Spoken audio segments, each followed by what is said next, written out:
put that on that beat. Nope.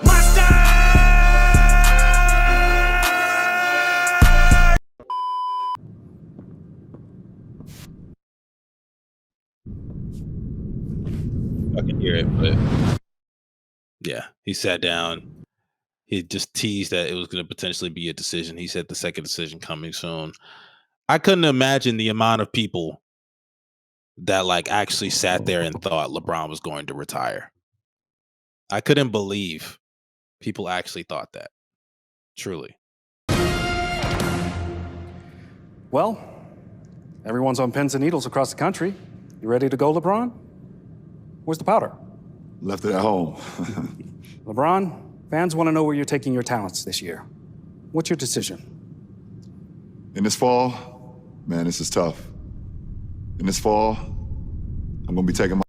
Bro, by the way, my God, LeBron, just go ball, bro. God damn. Look at his hair. That shit is crazy. my talents to Hennessy VSOP. VSOP?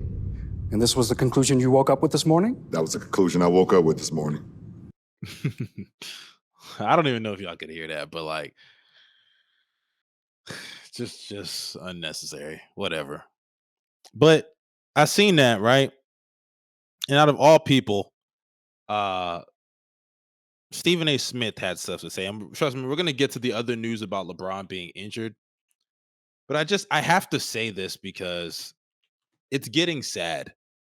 It's getting sad what I'm seeing from Stephen A. Smith because I actually think Stephen A. Smith's better than that. He's better than this. Mind you, this is just a reaction to a Hennessy commercial. A fucking Hennessy commercial. That's all this was. A fucking Hennessy ad. Here we are. He's going to be 41. He's in his 23rd years. Stat padding his way to ignorant folks out there thinking that's going to make him the GOAT over Jordan, not realizing that most of the stuff it took him to do in 20 plus years, Jordan did in 13. Okay, let's establish something.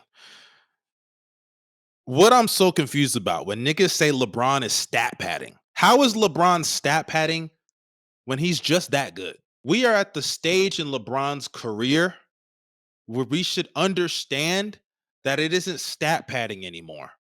He is legitimately just that good. You don't play 20 plus years at an all NBA level by just trying to stat pad, even if it's at the end of your career that you're trying to do so. LeBron is just that good. We have to accept that. Even at this stage in LeBron's career, he's one of the best scorers in the league, one of the best drivers of the basketball in the league, one of the best finishers, one of the best passers, a good rebounder, obviously because of his size, can run the break. He offers so much to the game that it makes sense why he's still this good when you combine that with the fact that he takes care of his body really well. So to sit there and insinuate stat padding, actually not even insinuate, Stephen A. just flat out said it's stat padding. Who are you to say something like that? And we all know why he's doing this. We know why he's doing this. That if you make a bad movie, typically you don't have a sequel. So if you look at the decision and the manner in which that was handled and the way it served to alienate folks back at that time, you would think that he wouldn't want to remind people of that, considering the heat he took. Alienate people, by the way. He did the decision and donated all that money to the Boys and Girls Club, if I'm not mistaken. He did that shit for charity. People that alienated, fuck what them niggas think. If you were alienated because you were expecting something else or you were just mad because he went to the Miami Heat, that's your problem. But how he did the decision, I don't really understand how it was a big deal. I believe in the background when he's announcing the decision, it's just a bunch of kids. He did that shit for children. Whatever. Let's keep going, bro. From that. And unfortunately, he was tone deaf, and that's not the decision. That's not the path that he took. This was corny as hell. It was cringy. It was all of that. We know this. You're promoting an alcoholic beverage and trying to give people. Okay, to be fair, I do agree with him on that. It was corny. It was a little cringy. But that was the point. That was the point. But I agree with him actually on that. It was corny and cringy. People the impression that this could be your final season, that you might end up retiring. And so one other person joked and they said, you know what, that's like Jordan. Compare that to Jordan saying, I'm back.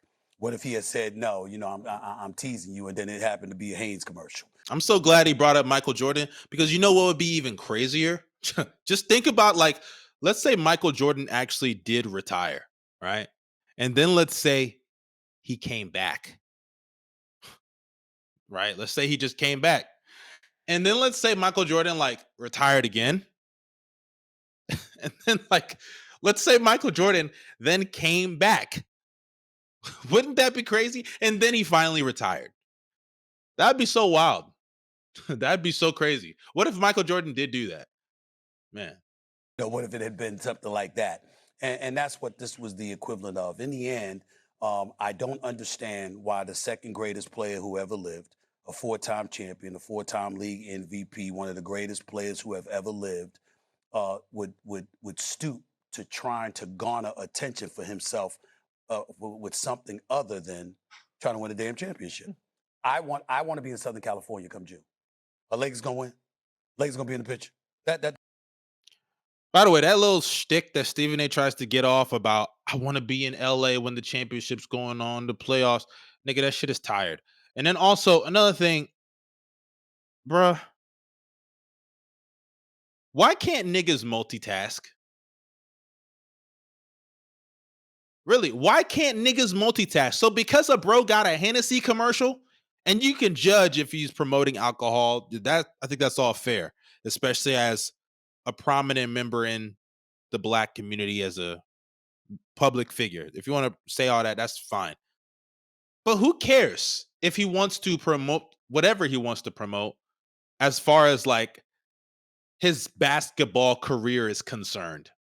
Can a nigga not multitask?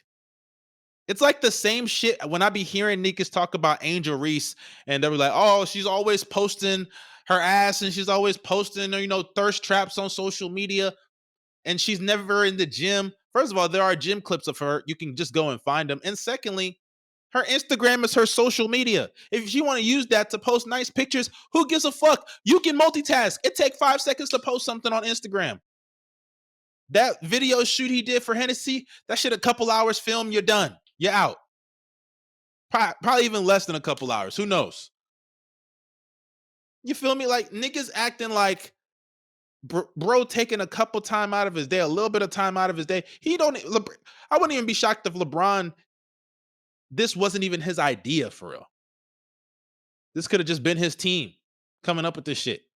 He may not even posted that shit. Because at the end of the day, who really gives a fuck?